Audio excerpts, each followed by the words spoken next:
Hey everybody, hope all is well. Welcome to the shipyard here. I have a few ships in front of me that I'm going to go over. In this video, we're going to talk about hulls, how I come up with the numbers, how long do I make them, how do I scale them down from the real ship, and I'll go over that. I'll go over the wood that I use, why I use it, things like that. And first thing is, I guess we'll talk about is the actual wood that I'm using. It is called common board, and here's a typical piece of it. And you can get it in like 6 foot lengths, 8 foot lengths. I usually just grab 6 foot lengths just because it's easier to fit in a car. But you can get it in longer lengths. Um, uh, they are these pieces. I think are inch and a half or something. I think they're inch and a half. I use pretty much two common sizes, inch and a half and 3 inch. And the reason why I like using this wood is because at one time I was making these ships, and this is one of the first few ships I ever made. It's just a generic Iowa class battleship in approximately 350 scale. But anyway, I made the hull out of basically a 2x4, sanded the whole thing down. And I found that real hard to do, and I'll tell you why it's hard to do. It's because when you want to try to lay it down to try to sand on one side or the other, it's really hard to put clamps. You can only clamp it here. You can try to clamp it here somehow, but it's just really hard to clamp, really hard to sand, and really hard to work with. So the idea I came up with was it needed some kind of place where you can put clamps. So I started making them out of this, just gluing up these 3/4 inch wide common boards so that I could lay the ship on its side when it comes time to to work on one side or the other, where I just have total free access with a sander, so I don't have to stop in the middle and move a clamp or anything like that. I can just clamp it right here to the table and another clamp there. Another reason why I like to use this is because four pieces of this 3/4 inch common board is 3 inches wide, which coincidentally is about how wide I need to make most of the ships that I need to make. They always end up to be about 3 inches wide. Um, it's the one dimension that I do kind of cheat on a little bit because this is a FFG hull. I think it's like 45 feet. They're a little bit narrower actually than a Knox class ship, but just for the sake of making things a little easier, I'll just use the same thickness of wood on most class ships.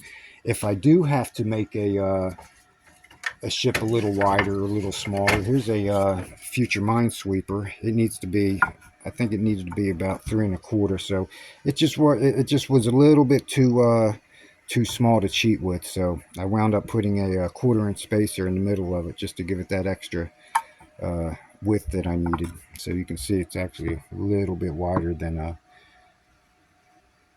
the FFG hull. So on aircraft carriers, I got to widen them out by a 1/2 inch. So there'll be a 1/2 inch strip in the middle of the hull for the aircraft carriers. So to come up with the lengths that I need, and I'm just going to use the FFG numbers as an example. I'm going to try to get these numbers in here as best I can. Let me get my official pointing device. Where I put it? Here's one. So on FFG, short haul, we'll just use short haul measurements, is 445 foot long. So I'll take that number and times it by 12. So I basically want to turn feet into inches. And I don't mean to sound like, uh, I don't want to insult nobody with it. I'm sure plenty of people know how to do this, but this is just how I do it. It's just the easiest way I come up with just making these scale numbers I need. So convert the feet into inches, and then take that number and you can plug in any scale size you want, 200, 350, and divide that number into the inches that you got from the feet. And whatever you come up with, that's how many inches you need to make your ship. So for a 200 scale FFG, I come up with like 26.7 inches. So it's like 26 3/4. So I make them 27 or 28 or something like that because the long hauls I still have to cut the back a little bit funny. If I wanted to make it in 350 scale, it'd need to be about 15 1/4 inches long. And I didn't do the beam just for the fact that I ran out of time. Anyway, you see what I'm doing here. So that's basically how I come up with the hull, the length and the width that I need for the to make the ship and whatever scale I want to use. So, and to be quite honest, most of the rest of the way is just me just eyeballing it. I may use a model of a ship to help me to build up further, but as far as that, there's just a few rules of thumb I use. I think 8 feet, 8 to 10 feet. You know, it's about anywhere between a half inch and 9/16 inches. So I try to make the vertical areas. If they just need to be that high, that's what I'll make it out to. So, like I said, there's no strict rules at all to doing anything here. You know, this is all whatever you want to do. So that's really the only set of numbers I need when I start making one of these ships. It's just the length and the width, and then from there on, it's mostly a lot of guesswork. And like I said, there's really no need to go around and measure everything. And if it looks good by eye, who's going to question it? And I doubt anybody's going to go around one of these ships with a micrometer and make sure that everything's within scale. So, and not only that, but it would turn these into lifelong projects. If I had to get that nitpicky about it. So there's a lot of eye work when it comes to making the scale parts. I do have some prints. I don't use prints too much. Somebody asked about patterns. I do have some patterns. This is a pattern.